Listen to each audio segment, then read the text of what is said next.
Hi, I'm driving and I don't have a proper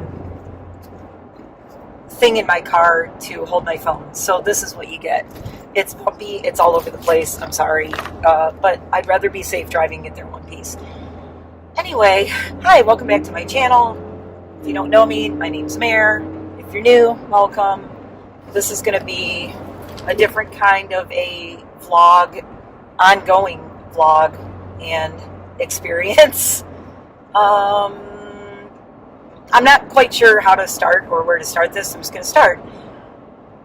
I've been on YouTube over a year. Well, my channel's been up since 2009. Go figure. I could have been a millionaire by now if I would have been regularly uploading since then, huh? But I'm an idiot. I just always, life is always in the way. I just don't have a life where I can be constantly recording and editing and everything else. And it's very frustrating because that's really all I want to do. And I can't because I have so much going on all the time. And yeah. So it is what it is. I'm uploading when I can upload and all that. But so here we are driving. Why are we driving and where are we going? Let's start there. Who, what, where, when, how. Who is me? There. Sorry if I'm whiny. I've been having a rough week in a way. Well, a couple weeks, couple months. For the past couple of months, I've been having excruciating tooth problems, tooth pain. I have a lot of messed up teeth. My husband says he can't tell unless he really looks, and he's like, oh, I'm sure nobody can tell how messed up your teeth are. I'm sure nobody sees it. But number one, I know it. Number two, I feel it. It's terrible. I have so many broken, destroyed, messed up teeth. I have chipped teeth that cut up my tongue on a daily basis. Everyone, right there, that there's a sharp piece of tooth that just constantly rubs up against my tongue and hurts. This lower one is the bad one. I have kind of like an abscess. There's like a bump right here. I feel it right here. I've been the past month off and on just living on whatever pain meds I can take. I don't have anything good as in, super mega pain meds, which I need. And so there's been many nights I've just been sitting up in bed. I can't lay down because when I lay down, it hurts more. So I've been in a lot of pain for a couple of months now, which is another reason I haven't been uploading a lot and recording a lot. Some days it hurts. In 1,000 feet, keep right at the fork. Follow signs for I-80 West, US 209 South. Oh, if you hear something south. Talking, it's my GPS. Keep right at the fork.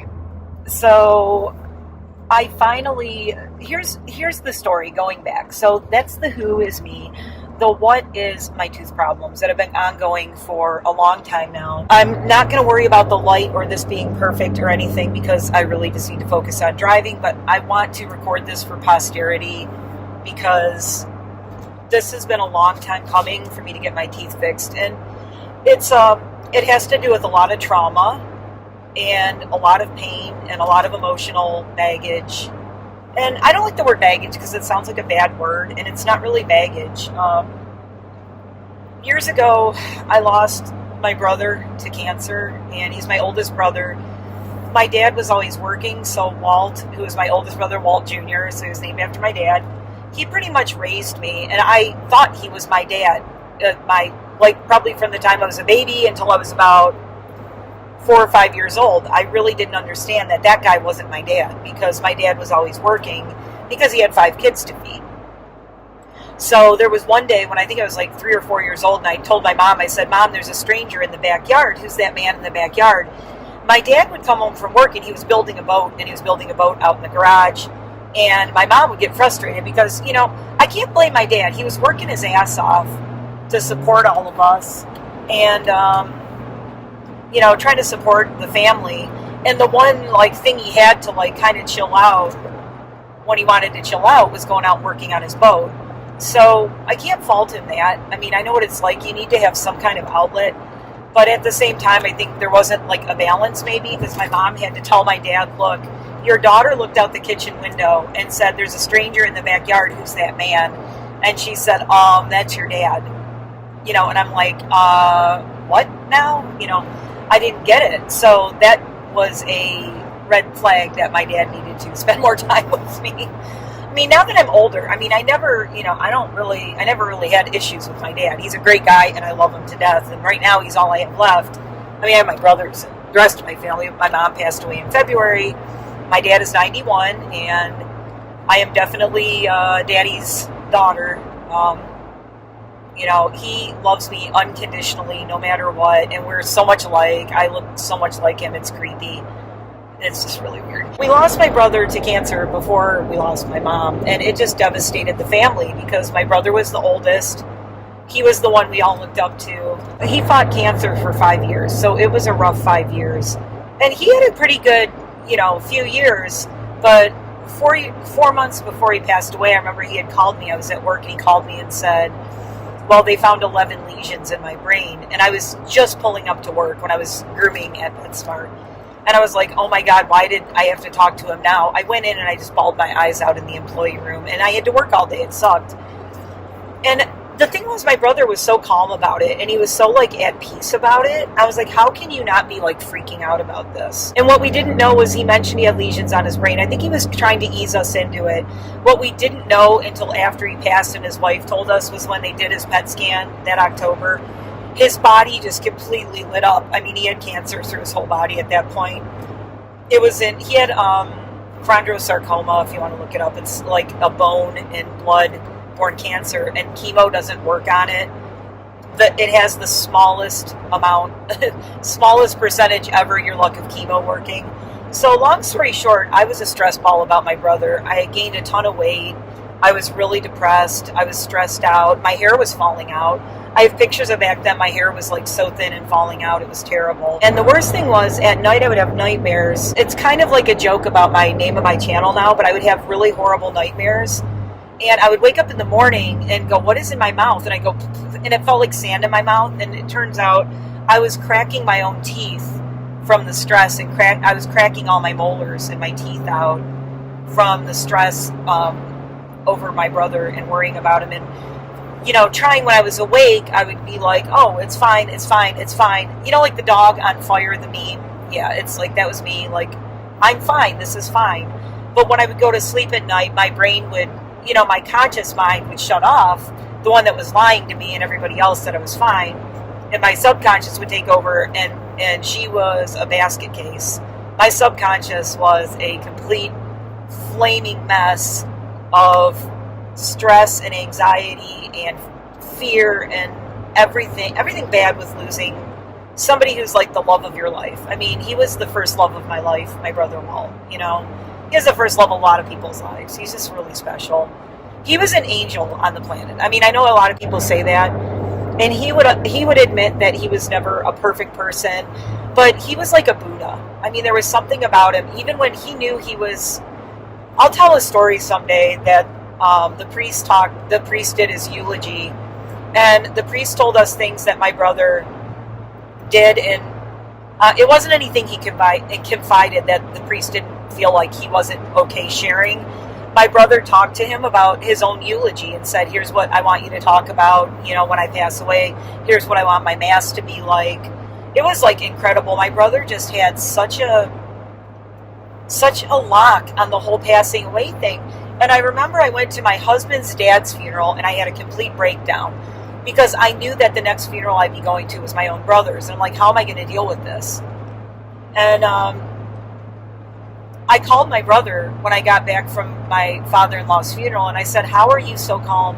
How are you okay? How are you, I'm falling apart, and you're the one who's going, and you're and he just said, he told me, he said, I don't have much time left. What point is there in being mad about the hand I was dealt? He's like, this is the hand I was dealt, and I'm going to play it to the best of my abilities. And when it's my time to go, it's my time to go. And what's the point in being mad about it or sad about it or upset about it? And I was like, God, I pride myself on being very Zen and everything, but that was he's a role model. He was a role model in his life, and he was a role model in his death, which is amazing. So long story short, I'm getting off on my exit in a second. I have to watch where I'm going, but it has been years and years and years, and I don't know if you can see, I'm going to show you. I have most of my molars are gone. They're all gone. This one's starting to crack in the front right here, so that's bad. So yeah, I am going to the dentist for my very first appointment, finally. I was supposed to do this over a year ago, and hello, pandemic. That sucked. So this has been put off, and my teeth have been getting worse and worse. And then this year I've been taking care of Rusty. Right now my niece is at our house taking care of the dogs for me, just so I can go to the dentist. So she's sitting with Rusty. We have dog sitter all week. Trudy went to the vet yesterday. There's a lot going on, so my niece is staying this week because I don't know how I'm going to feel after this extraction. But believe me, you're going to find out. We are going today. I'll get x-rays. We'll see what mess my mouth is. I'm prepared for the worst. I already told them at the office. I called yesterday to confirm, and I said, I just want you to know this is a trauma-induced dental problem I have, and I've been dealing with the trauma of it since my brother passed away. And I said, if I start bawling my eyes out and crying in the office, like, nobody panic, I'll be okay. But just 2 days ago, when I was talking to my husband about this appointment and saying, God, I can't believe I'm finally going to start this journey to repair my teeth, I broke down and cried for like 15 minutes. So this is something I've been holding on to for a really long time. So I'm coming up on my exit, so I'm going to stop for now, and I will check in when I get there.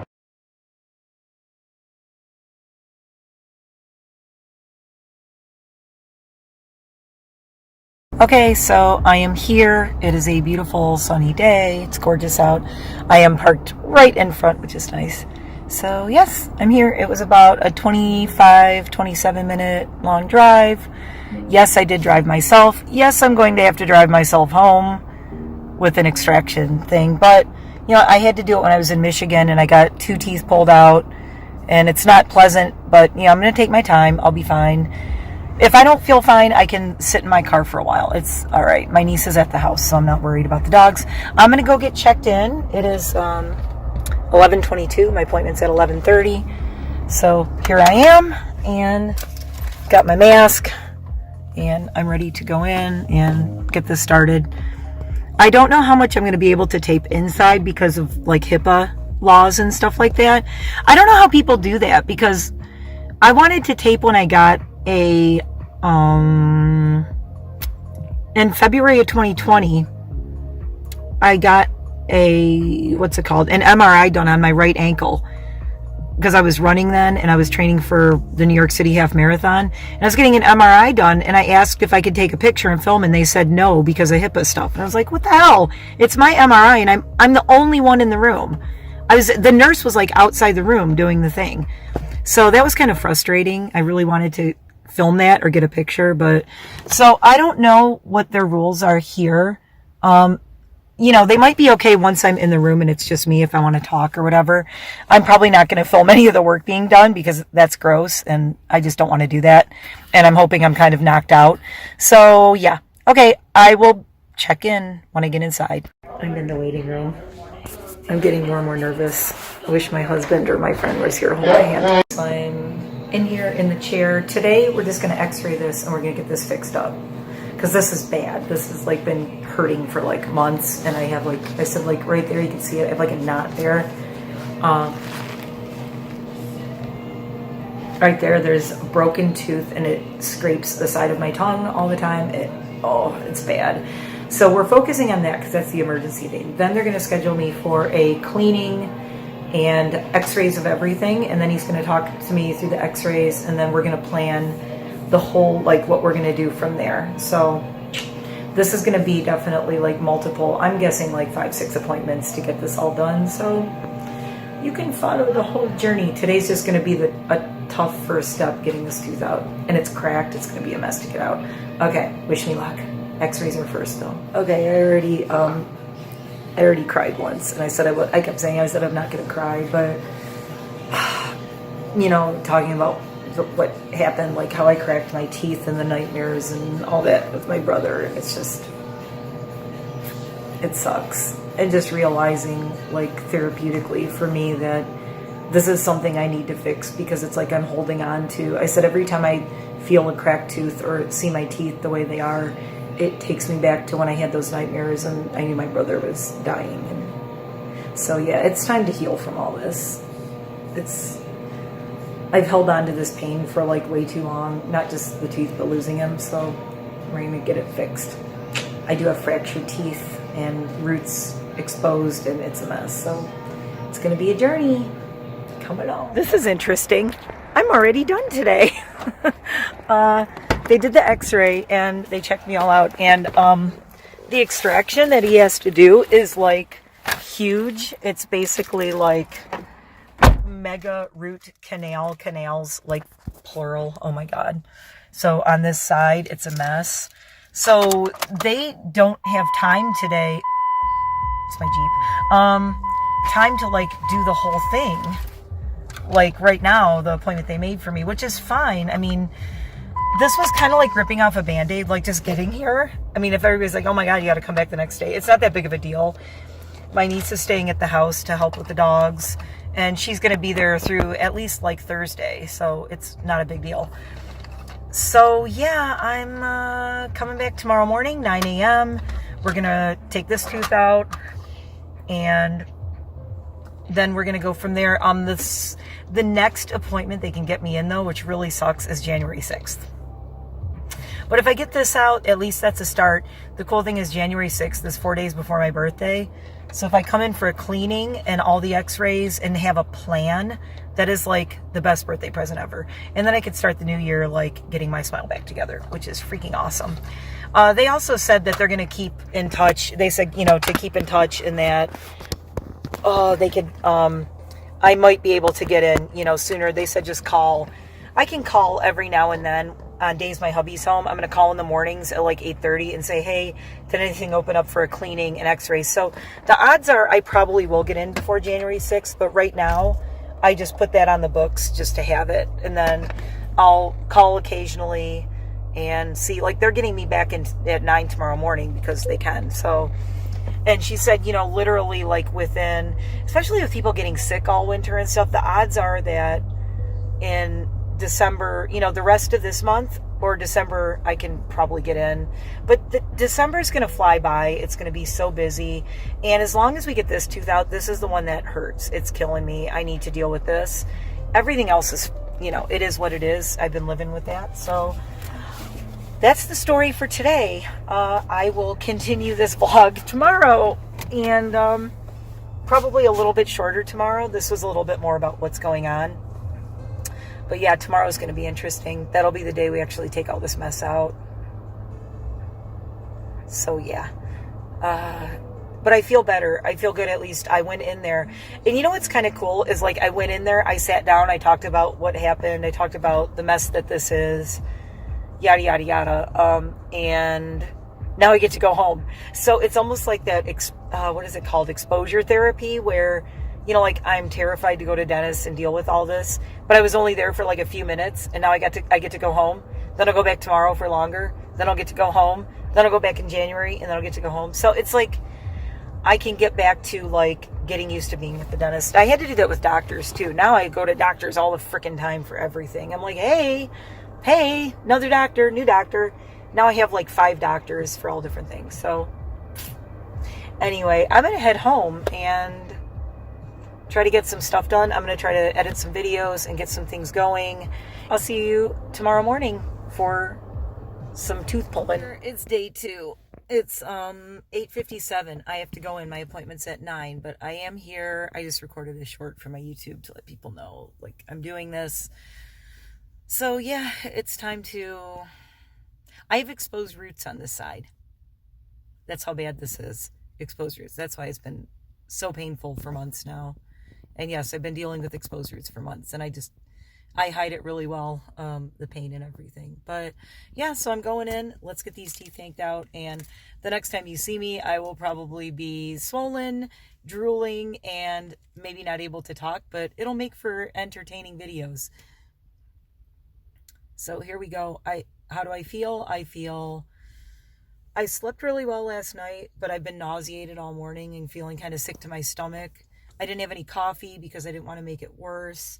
Plus, I want to be able to kind of relax and not be all like jittery when I'm already jittery. So yeah, I'm nervous, I'm anxious, but I think it's kind of like I'm anxious to get it done. It's in a good way, but I'm also nervous because I know it's going to hurt.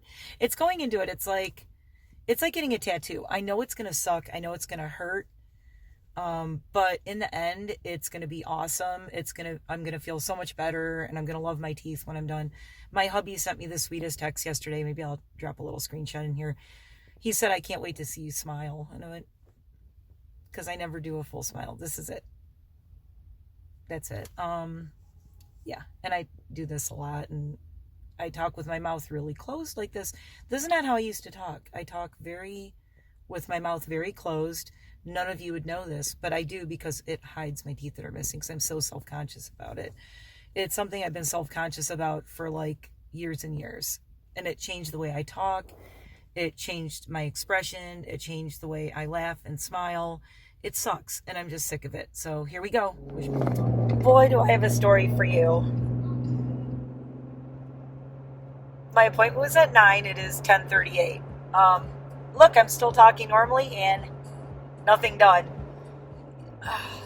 This is a saga. This is turning into an epic saga. And I'm sorry, my camera's all over the place. I do have it on like a little selfie thingy, but it's off to the side. I'm just holding it still. But I'm driving up my road. I'm just driving home. I just want to do a quick check-in because I went in and I was sitting there, and I took a picture. I'll share it up here. I had the little stick in my mouth. They were doing the local so that they could do the Novocaine to numb this. And as you probably watched the last few minutes of this, I was really anxious. Let me start by saying I do not have high blood pressure. I have notoriously low blood pressure. I've always had low blood pressure. Or if it's high, it's normal. So normal blood pressure is high for me. My blood pressure, when they took my blood pressure before the tech came in, she's like, I'm going to take your blood pressure really quick. And I was very anxious. I was very nervous. And my blood pressure was 173/90. If you don't know, that's like horribly high, horribly bad. Never in my life has my blood pressure been that high, ever. Ever, ever. And they said, do you have high blood pressure? I said, no, I have low blood pressure, but I have high anxiety. And they were so nice there. The tech was like, as soon as somebody sits in this chair, their blood pressure automatically shoots up usually. And I said, well, I was already, this morning I woke up feeling anxious. I drove here alone. I'm by myself. The whole thing is just, it's a lot. You can say on the outside mentally, I'm fine. I'm dealing with something. I'm dealing with things like with losing my brother. For years and years now, I've been like, yeah, I'm dealing with it. I'm fine. But somewhere inside my body, there's still the trauma in my DNA and in my soul of losing him. And clearly that showed in my high blood pressure when we were getting to start taking these first teeth out and start doing this. I was so excited to do it and to start, but I was also like really nervous and anxious, and I get a lot of anxiety and fear around dentists anyway. There's a few reasons. There's extenuating things too. I have don't laugh, but I have a horrible gag reflex. One of the problems with my gag reflex is that I think I've talked about it before, but I have a condition called vasovagal syncope, and it's a problem with the vagal nerve that goes along your neck, and it regulates like blood flow to your brain. It regulates a lot of things, but because of that, I have really bad like blackout fainting spells and things. I'm a fall risk. I'm a fainting spell risk with that because of the vasovagal. So when I filled out the paperwork at the dentist, I did put, yes, I'm prone to fainting. So they did my, sorry, I'm yawning. My ears are popping, so I'm going up the mountain right now. So my ears are popping because of the pressure. The dentist came in to check on me. He was actually really concerned. He said, really, are you okay? And I'm like, I'm just really, my anxiety's really high. I got up early. I took anti-anxiety meds before I went. Clearly that wasn't enough. Didn't work. And clearly, like mentally, maybe my anxiety didn't feel so bad, but physically it was still manifesting in my blood pressure. So the doctor was very concerned. He said, your blood pressure is really high. Are you really okay? Are you all right? And I said, well, he said, I saw on your paperwork that you also faint. And I said, I have vasovagal syncope. And he knew exactly what it was. He goes, oh, okay. He said, yeah, what we don't want is you passing out and blacking out the second you see the Novocaine needle or anything. So it was really nice. The tech and the dentist talked to me and said, we don't want to put you through that. You shouldn't have to go through that much suffering and anxiety and have your body just, your blood pressure. And he's like, clearly you're very anxious. You're very upset. You're stressed out. We don't want you to feel that way when you're here. We want you to be relaxed and know that you're safe and you're okay.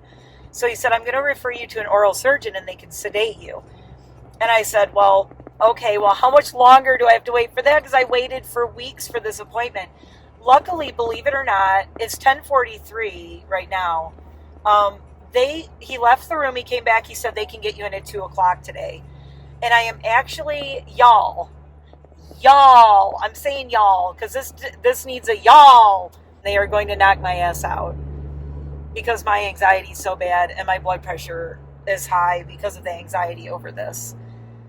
So I am going to be sedated under anesthetic. And as soon as I left the dentist, I got a phone call. I was driving, and luckily I have it's connected. My whole system in my Jeep is connected to my phone, so I don't have to pick up my phone even. It's awesome. I love it. It's the Uconnect system, so it's pretty cool. So I get a number that's like a 610, which I know is local in Stroudsburg, and I answer because I'm like, I figure it's probably the surgeon. And the lady calls from the oral surgeon's office. She goes, hi, just wanted to see. She goes, we have you down for 2 o'clock, but I want you to come in at 1:30 because I have a lot of paperwork for you to fill out. Presumably because they're going to be putting me under anesthetic. I'm going to be knocked out. And I have been put under anesthetic before. So, yeah. She goes, yeah, there's going to be a lot of, a checkup, a whole thing, putting you under anesthetic. So I got to get there at 1:30. It's St. Luke's oral surgery. So that'll be, I feel great going to a hospital for oral surgery, by the way, with my condition and everything and the fainting stuff. So I feel a lot safer. I like my dentist that I was going to. I like them. I'm going to be going to them for everything. But this first thing is such a big step and everything that hopefully I can get through this, do the sedation. Hopefully the next time I go to my dentist, well, it'll just be for a cleaning and stuff. I'll be okay. And then we're going to make a plan for everything else. And they will send me to the oral surgeon as needed. If it's something big that I'm going to be nervous about, they'll send me to the oral surgeon so they can sedate me. But it's great that they work with this oral surgeon and they could just send me over there. Now, he did say I got really lucky because it's rare that I could just go basically get into the oral surgeon that quickly the same day. That doesn't normally happen. So luck is on my side. Maybe my brother's watching out for me. But yeah, I am back in my driveway. Hold on, let me readjust this a little bit. So I'm in my driveway. I'm home. My thing that... Please extract number 30. Thank you. There's my oral surgeon thing. And this is where I'm going. When they called and said, can you come in at 1:30 from this office, the St. Luke's OMS Center for Oral Surgery. Wow. Okay. The coolest thing is it's way closer. It's half the distance from my house that the regular dentist is. So the drive is cut in half. So that's cool. But they did say someone has to be there and drive you home because you're going to be sedated. So my husband is leaving at 1 o'clock and he's going to be there to pick me up when I'm done. I'm going to drive myself there. We can pick it up later, so I'm not too concerned about that. If I'm really fidgety in this, in my eyes, you notice my eyes are darting all over. My blood pressure is crazy high. I feel dizzy. I feel weird. What I'm going to do now, I'm all over the place. I'm so sorry. I'm a mess right now. But I think it's important to share this because people don't realize, they're like, oh, just get over it. What's the big deal? Everybody knows I'm a tough ass bitch, but this is something that is just really difficult. And everybody's going to have their kryptonite and there's something that just makes them really stressed or really crazy. This is mine. I mean, my kryptonite is dealing with, all the loss I've had in my life and my brother and now my mom this year. But the bigger thing is this tooth thing that I really have connected in my mind for years and years of that I did this to myself and didn't take care of myself after losing my brother. And it's just, so it's like a really deep emotional trauma for me. And I've never dealt with it all these years. I've always I went one of the reasons I started running, a lot of people don't know this, I started running ultra marathons and things were to deal with my brother's loss. And I was really depressed after he died, and I got really fat and I got out of shape. I started running, and I said I run for my brother. And every time I did a run, I thought of him, and I would find feathers when I would run. And I always knew it was him sending me a message that he was with me. And I thought, I want to do the things he isn't here to do anymore. So I was running ultra marathons. But it was one of those things like you're running, and there's a joke that they say, when you run that extreme, I was an extreme runner. I would, doing 62-mile races and the 100Ks and everything, and 50Ks and all that. People would say, what are you running from? And a lot of people say, oh, I'm not running from anything. I just like to run. I was actually running from something. I was running from all of this and saying, I'm running for my brother because he can't run anymore. But it was also just a punishing myself on these runs. And, it's just like, how long can you punish yourself for stuff? And if you're going, why would you punish yourself? Your brother died of cancer. You clearly haven't lost anyone in your life. That's that important. So yeah, there's a lot to it. I mean, I could do like a whole series on grief and loss. How many people I've lost in my life, not to mention all the pets I've lost.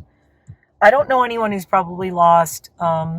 I think I'm up around like 30 losses. Well, if you count all of the dogs that I've lost, all my pets, plus all the humans that are relations. Oh, my cousin also passed away this year. My cousin Mary, she was she was a bridesmaid at my first wedding. I was very close to her. My mom was Mary's godmother. So my cousin Mary passed away this year. My mom passed away this year. It's been a shit year. Last year, mine and my husband's best friend, who was our best man at our wedding, passed away by his own hand, is all I'm going to say. I don't want to say the S word, but it's an S word. Yeah, that was traumatic. That was last fall. And so it's a lot. I don't know. I always think I deal with grief and loss really well, but I think it just hits me. I mean, I'm just constantly losing somebody or something, just constantly. And the older you get, the more people you lose, because you're just getting that age where you start losing people randomly to all kinds. I never would have thought I would lose my cousin, how young she was. But it's just weird, So they did ask me at the hospital if I wanted to come in at 11:30 instead of 1:30. And I said no, because I want to get home and try to calm down a little bit. I want to see my dogs. I'm going to go lay in bed right now for a couple hours and just try to meditate and breathe and calm down and do some reading.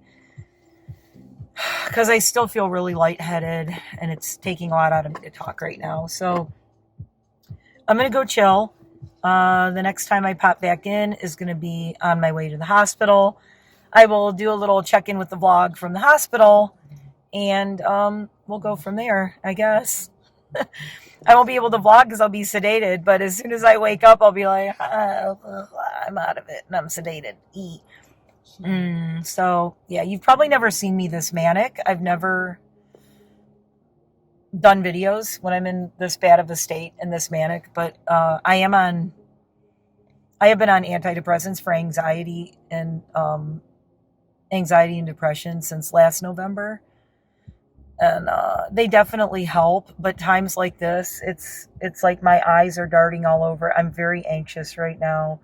I'm going to go in and hug my dogs and just be in my house. And they told me I haven't eaten or drank anything since last night, mostly because I was just a nervous wreck. And this morning I didn't want anything, like I said in the previous part of this.